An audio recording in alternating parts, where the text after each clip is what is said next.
आपने भाजपा के प्रत्याशी को 5 साल तक देखा है और कांग्रेस का प्रत्याशी अभी शून्य है। जो सपा का प्रत्याशी है फरीद भाई हमारे जो हैं, उनको 2 बार यानी 10 वर्ष तक यहाँ की जनता ने देखा है। आज रामनगर का सौभाग्य है कि जब मेरे जैसे लोगों को पा करके गदगद है और आप अगर जनता के बीच में जाते हैं तो आपको पता चलता है कि ब्राह्मण समुदाय का व्यक्ति अगर कोई आया है और कोई शिक्षित व्यक्ति आया है, कोई काम करने के लिए आया है, तो कोई दूसरा नहीं और रामकिशोर शुक्ला हैं और रामकिशोर शुक्ला को ही विजयी बनाऊंगा। ये ब्राह्मण का विकल्प है। अच्छा, आपको नहीं लग रहा 3 ब्राह्मण है तो वोट बट रहे हैं? देखिए, वोट बटना तो वहाँ कहा जाएगा जहाँ कोई लड़ाई में होगा भैया मिश्रा जी।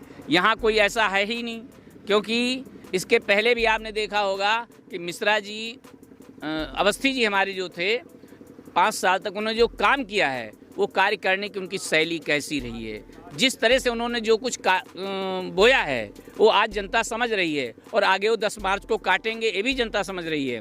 रही बात मेरी, तो मैं तो पहली बार राजनीति के क्षेत्र में प्रवेश किया हूँ। माननीय बहन कुमारी मायावती जी ने मुझे पहली बार यहाँ पर भेजा है और ये आपको पता है कि बहन जी जब किसी प्रत्याशी को उतारती हैं तो उसको अंदर से बाहर से ठोक करके, समझ करके, देख करके तभी उतारती हैं मैदान में। और उन्होंने बहुत अच्छी तरह से मुझे परखा है। मैं मान के चलता हूँ रामनगर की जनता के लिए कि जिस तरह से जनता का विश्वास मुझे, मेरे ऊपर भरोसा किया है, मैं पूरा 100% अपनी ब्राह्मण समुदाय के लिए, सर्व समाज के लिए, ब्राह्मण समाज के लिए, क्षत्रिय समाज के लिए खरा उतरूंगा। ये मेरा विश्वास है और भरोसा है।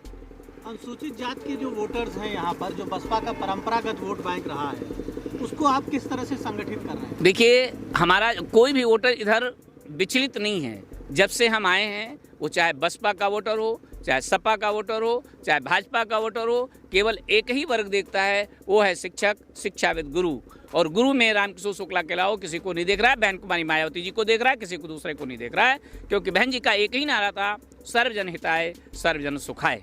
देखिए, ये तो सच है और बाबा तुलसीदास ने लिखा भी है कि रहीमन धागा प्रेम का मत तोड़ो चटकाए और टूटे से फिर ना जुड़े और जुड़े गांठ पड़ जाए। इसलिए शरद अवस्थी जी का वो कुछ बचा उचा नहीं है। वो चाहे हाथ जोड़ें, चाहे पैरों पे गिर जाएं, इसका कोई मतलब नहीं है। अब केवल अगर कोई है तो रामकिशोर शुक्ला है। ये ब्राह्मणों नहीं, ये सर्व समाज की और जनता के बीच में अगर किसी की पुकार है वो रामकिशोर शुक्ला की है और मांग भी है। आज रामनगर के मतदाताओं की क्या मांग है, उनके दिल की आवाज़ क्या है? देखिए, रामनगर की मतदाता यही चाहते हैं कि रामनगर का मतदाता बहुत विद्वान है, बहुत पढ़ा लिखा है और समझता है कि अगर विद्वान व्यक्ति मेरे बीच में आएगा तभी वो काम करेगा। विद्वान क्या शरद अवस्थी भी थे, ऐसा मैं नहीं कहता।